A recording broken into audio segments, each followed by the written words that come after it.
Abinash office থেকে ফিরে পার্কে গিয়ে বসলো।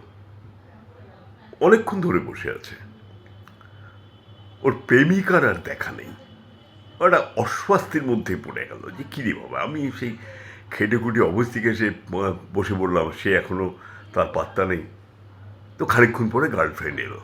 আর বলো না, ভীষণ জ্যাম। বললো হ্যাঁ, কলকাতা শহরে এইটাই একমাত্র অজুহাত, ভীষণ জ্যাম। বললো না, সত্যি বলছি, বিশ্বাস করো, ভীষণ জ্যাম। এবারে দুজনে ঘনিষ্ঠ হয়ে বসলো। বসে ওকে তোয়াজ করছে, ও একে তোয়াজ করছে। সত্যি তোমার চোখ দুটো না কি সুন্দর। ও বলছে তোমার ঠোঁটটা কি মিষ্টি। ঠিক আছে, ঠোঁটটা কি মিষ্টি। বললো না, বিশ্বাস করো, বিশ্বাস করো। মেয়েটা তখন বলছে দেখো, ওই তোমার চোখের দিকে তাকিয়ে না আমার মনে হয় আমার আমার দিন রাত সব কেটে যাবে। বেশ তো, ভালো তো।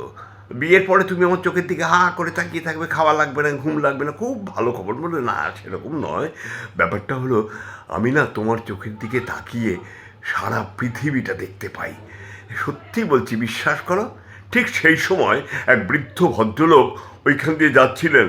তিনি বললেন তাই মা, আমার গরুটা না কালকে বিকেল থেকে খুঁজে পাচ্ছি না মা, একটু দেখে দে না মা, আমার গরুটা এখন কোথায় আছে একটু দেখে দে না মা।